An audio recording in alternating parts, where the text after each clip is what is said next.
कहानी की शुरुआत होती है जहाँ पर हमें कुछ सोल्जर्स को दिखाया जाता है जिन्हें ट्रेनिंग के लिए लाया जाता है। इसी में हम हमारे हीरो दोजी को देखते हैं। बताया जाता है कि कोरिया में हर एक मैन की ड्यूटी रहती है कि वो मिलिट्री में सर्व करे। इसके बाद हम दोजी के साथ साथ सभी सोल्जर्स को देखते हैं जो कि अलग अलग ट्रेनिंग्स को कंप्लीट कर रहे होते हैं। ट्रेनिंग्स के बीच हम दो सोल्जर्स को देखते हैं जो कि ऊपर से ट्रेनिंग करते हुए नीचे गिर जाते हैं। से दोजी ये देखता है, वो भागता हुआ उनकी तरफ आता है और देखता है कि एक बंदे का लेफ्ट हैंड डिसलोकेट हो गया है और दूसरे बंदे के फेस पर निशान आ चुका है। जी यहाँ पर बताता है कि वो एक डॉक्टर है और उन लोगों को ट्रीट करने लगता है। जी के बारे में बताया जाता है कि वो एक पब्लिक हेल्थ डॉक्टर है और 3 साल से ये काम कर रहा है। लेकिन में हम उनको हॉस्पिटल में देखते हैं जहाँ पर वो उन दोनों पेशेंट्स को यहाँ पर लेके आ चुके होते हैं। जी डॉक्टर से कहने लगता है कि उस बंदे के फेस पर निशान है, क्या मैं उस पर स्टिचेस ले सकता हूँ, जिस पर वो हाँ कर देता है। बंदे के फेस पर बहुत बड़ा स्कार हो चुका होता है। वो कहने लगता है कि मैं एक एक्टर हूँ, अगर मेरे फेस पर कुछ भी निशान आया तो मेरे लिए बहुत ज्यादा प्रॉब्लम हो जाएगी। यहाँ पर एक और बंदा होता है जो कहने लगता है कि दोजी एक प्लास्टिक सर्जन है और ये काम वो बहुत अच्छे से कर लेता है। दोजी को देखते हैं जो कि बहुत अच्छे से पूरे स्टिचेस को ले देता है। इसके बाद वो बाहर आ जाते हैं जहाँ पर ये लोग भी बात करने लगते हैं कि इसके बाद तुम लोग कहाँ पर अप्लाई करने वाले हो। दोजी कहने लगता है कि मैं कहीं पर भी जाने के लिए रेडी हूँ, लेकिन मैं किसी आइलैंड पे नहीं जा सकता। वहाँ पर ये बंदा होता है जो कहने लगता है कि हाँ तुमने सही कहा, आइलैंड बहुत ही ज्यादा बुरे होते हैं। वहाँ पर जाने से पहले तुम्हें हमेशा 3 बातों को याद रखना चाहिए। कौन सी 3 बातें? लोग कहते हैं कि ये 3 बातें तुम्हें हमेशा याद रखनी चाहिए, नहीं तो तुम्हारी जिंदगी बहुत ज्यादा बुरी हो जाएगी, एक हेल की तरह। Incidents, people and love. तुम इन तीनों में फंसते हो तो तुम कभी भी बाहर नहीं आ पाओगे। हम देखते हैं कि वहाँ पर उनका सीनियर आ जाता है जो कहने लगता है कि तुम्हारी कैप्स कहाँ हैं। वो लोग अपनी कैप्स तो वहीं पर छोड़ के आ गए, जिसकी वजह से उन्हें पनिशमेंट मिलती है और वो लोग पुशअप्स करने लगते हैं। तो जी यहाँ पर सोच रहा होता है कि मेरा लक इतना भी खराब नहीं है कि मैं एक आइलैंड पे जाऊंगा। अगले सीन में हम देखते हैं कि दोजी खड़ा हुआ रहता है क्योंकि उसे एक आइलैंड पे भेजा जा रहा होता है। जी सोच रहा होता है कि वो जाए या ना जाए। उस टाइम पर वो बहुत ज्यादा एंग्जाइटी फील कर रहा होता है, जिसकी वजह से वो पिल्स खाने की कोशिश करता है। लेकिन इससे पहले उसके पास एक डॉक्टर का कॉल आता है जिसका नाम गांग सियोक होता है, जो कि उसका फ्रेंड है, जो कहने लगता है कि अगर तुम उन टेबलेट्स को खाओगे तो तुम्हारी मेमोरी के साथ साथ तुम्हें हेलुसिनेशन भी हो सकते हैं। यहाँ पर वो उसके पास्ट के बारे में भी बात कर रहा होता है कि उसके लिए ये बहुत ज्यादा टफ रहा होगा। ये पीछे हमारी हीरोइन चल के आ रही होती है, इसका नाम हारी होता है, जो कहने लगती है कि स्कार्स इतने भी बड़े नहीं होते कि वो हील्स ना हो पाए, सिर्फ तुम्हें पैसे चाहिए ये सब हील करने के लिए। तो जी ये सारी बात उसकी सुन रहा होता है। तभी वो देखता है कि हारी पीने लगती है और वो शिप में चली जाती है कि जाने की अनाउंसमेंट होने लगती है। हम देखते हैं कि दोजी भी जाने लगता है, जिससे पहले वो कुछ टेबलेट खा लेता है। वो स्लीपिंग पिल्स होती हैं जिसकी वजह से वो सो रहा होता है। तभी टाउन की कुछ लेडीज उसको उठा देती हैं और उससे बात करने की कोशिश करती हैं।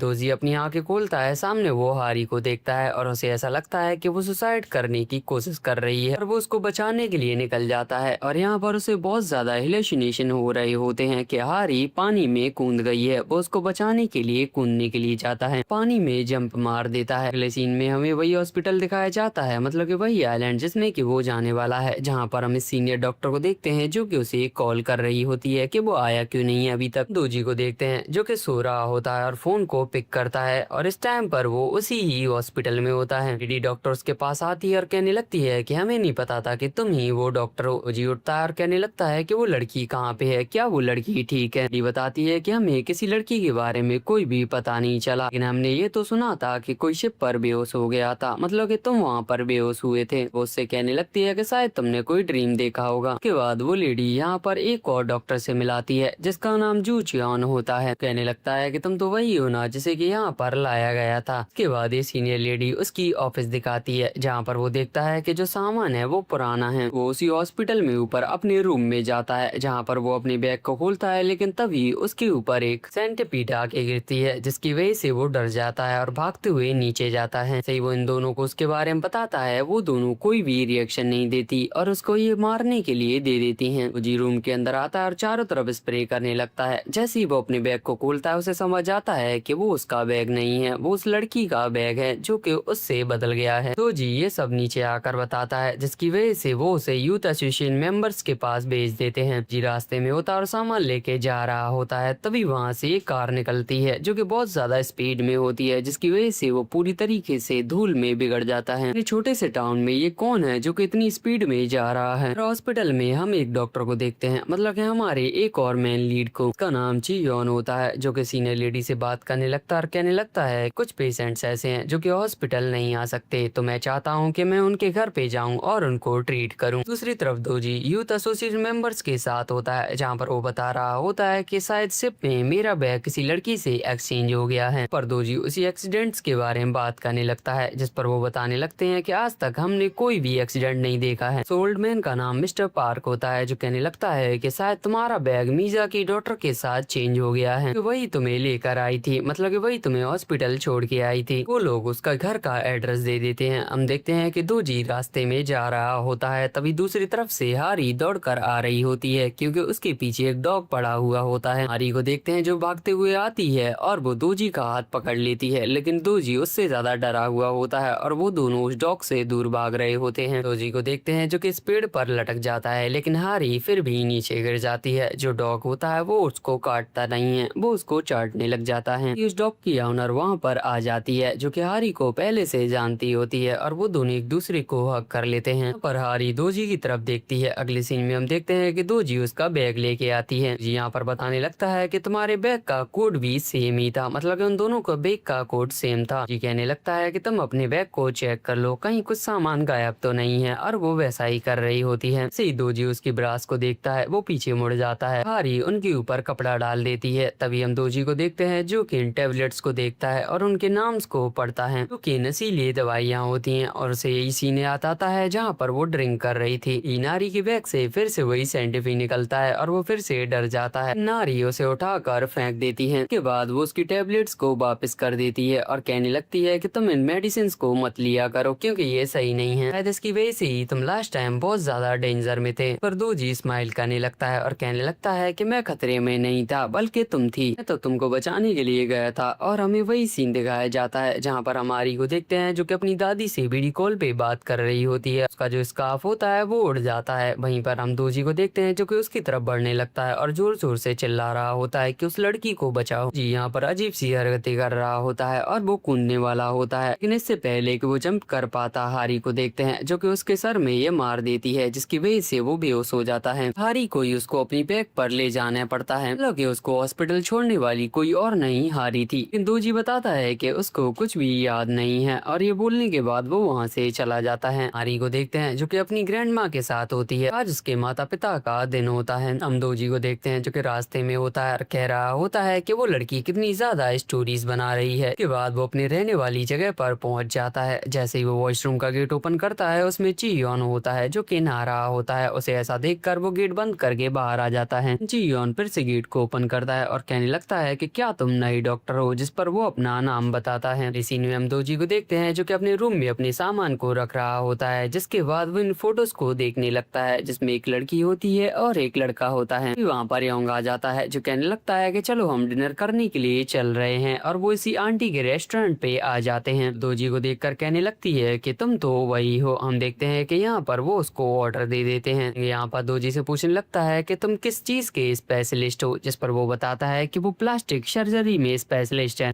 योंग चियोन से कहने लगता है कि तुमको भी एक प्लास्टिक सर्जन बन जाना चाहिए, जिस पर वो कहने लगता है कि मुझे नहीं बनना, क्योंकि वो डॉक्टर बहुत ज्यादा पैसे हड़पते हैं लोगों से। जी कहने लगता है कि तुम मेरे मुंह पे ही ये सारी बातें बोल रहे हो। तभी हम उस आंटी को देखते हैं जो कि उनके लिए खाना लेके आती है। दोजी उस डिश को देखता है, उसे वो खाना पसंद नहीं आने लगता, लेकिन योंग जो होता है वो कहने लगता है कि यहाँ पर सिर्फ एक ही रेस्टोरेंट है, अगर तुम यहाँ पे नहीं खाओगे तो भूखे मर जाओगे। वहाँ पर उनके पास कॉल आता है कि उन्हें एक डॉक्टर की जरूरत है। दोजी कहने लगता है कि तुम दोनों यहीं पर बैठो, मैं हॉस्पिटल जा रहा हूँ। जी हॉस्पिटल पहुँचता है जहाँ पर वो देखता है कि मिस्टर पार्क की तबीयत खराब है। मिस्टर पार्क कहने लगता है कि शायद मेरा पेट गड़बड़ हो गया है, शायद मुझे गैस बन रही है। जी कहने लगता है कि पहले मुझे आपका चेकअप करना पड़ेगा, और यहाँ पर वो उनको चेक करने लगता है। चेक करने के बाद दोजी को समझ आता है कि शायद उन्हें हार्ट प्रॉब्लम है, जिसकी वजह से वो उनको एक टैबलेट देता है खाने के लिए। सही मिस्टर पार्क से खाते हैं। थोड़ी देर बाद वो बहुत अच्छा फील करने लगते हैं। एक कर दोजी उनसे कहने लगता है कि आपको कोई गैस की प्रॉब्लम नहीं है, आपको हार्ट की प्रॉब्लम है। अगर आपने किसी अच्छे हॉस्पिटल में खुद को नहीं दिखाया तो आपकी जान भी जा सकती है। जी कहने लगता है कि मैं मेडिकल टीम को कॉल कर देता हूँ जो कोई आपको लेने के लिए आ जाएंगे। मिस्टर पार्क कहने लगता है तब तक मैं बाहर बैठा हूँ। जी कॉल करता कहने लगता है कि यहाँ पर एक हार्ट पेशेंट है, जिसकी वजह से वो चॉपर भेज रहे होते हैं, लेकिन मिस्टर पार्क वहाँ से भाग जाते हैं और कहने लगते हैं कि मुझे सिर्फ पेट की ही प्रॉब्लम थी। फिर दो जी सभी लोगों को बुलाता है और कहने लगता है कि वो यहाँ से चला गया है और फोन भी नहीं उठा रहा। जी कहने लगता है कि हमें उन्हें जल्दी से ढूंढना होगा, नहीं तो वो हार्ट अटैक से मारे जाएंगे। वो लोग मिस्टर पार्क के पास पहुंच जाते हैं, जहाँ पर मिस्टर पार्क कहने लगता है कि वो ठीक है और उन सभी लोगों को जाने के लिए कहता है। सभी लोग जा रहे होते हैं, तभी मिस्टर पार्क इस हैवी सामान को उठाते हैं और जैसे ही वो सामान को उठाते हैं उन्हें हार्ट अटैक आ जाता है। सभी लोग वापस आते हैं और हम दो जी को देखते हैं जो कि उन्हें CPR देने लगता है। कुछ देर बाद वहाँ पर चॉपर आ जाता है और हम देखते हैं कि वो उसे ले जाने लगते हैं। यहाँ पर वो उसकी कंडीशन बताने लगता है, मतलब कि मिस्टर पार्क की कंडीशन। यहाँ पर जो डॉक्टर होता है वो कहने लगता है कि तुम हमारे साथ चलो, और दो जी उन सभी लोगों के साथ हॉस्पिटल पहुंच जाता है। के बाद वो डॉक्टर से टेक केयर बोल कर जाने लगता है। जी उसे रोकता है और कहने लगता है कि मैं वापस कैसे जाऊंगा। डॉक्टर कहने लगता है कि ये तो तुम्हें देखना है। की वजह से दो जी सीनियर लेडी को कॉल करता है और उससे पूछता है कि अब मुझे कैसे आना है। बताती है कि अभी तो कोई भी शिफ्ट नहीं आएगी और वो सुबह शिफ्ट से आने के लिए कहती है। दो जी को देखते हैं जो कि एक रूम ले लेता है। यहाँ पर वो खाना खाने वाला होता है, लेकिन उसे इतनी नींद आ रही होती है कि वो बिना खाए सो जाता है। उसके पास उसी सीनियर लेडी का कॉल आता है जो कहने लगती है कि तुम कहाँ पर हो, तुम अभी तक नहीं आए हो, और वो उसके ऊपर चिल्ला रही होती है। तो जी फिर से शिप यार्ड पर पहुंच जाता है। यहाँ पर वो खड़ा हुआ होता है और सोच रहा होता है कि उसे जाना चाहिए या फिर नहीं। तो जी को देखते हैं जो कि शिप को देख रहा होता है, जिसके बाद उसे पास्ट के सीन याद आने लगते हैं जिन्हें सोच कर उसे एंग्जाइटी होने लगती है। ये पीछे से कोई आता है और उसको ये हेडफोन लगा देता है जिसमें कि म्यूजिक चल रहा होता है और उसकी जो एंग्जाइटी होती है वो पूरी तरीके से खत्म हो जाती है। तो जी पीछे मुड़कर देखता है और वो कोई और नहीं हारी होती है। तो जी बस उसे देखता ही जा रहा होता है और उसे वही 3 बात याद आती हैं, इंसिडेंट्स, लोगों से मिलना और प्यार। जी को समझ आता है कि शायद अब उन तीनों में पड़ चुका है। इसी के साथ ये एपिसोड यहीं पर खत्म होता है। कोई वीडियो कैसा लगा आप कमेंट्स में बता देना। मिलते हैं नेक्स्ट वीडियो में, तब तक के लिए लाइट्स कैमरा गुड बाय।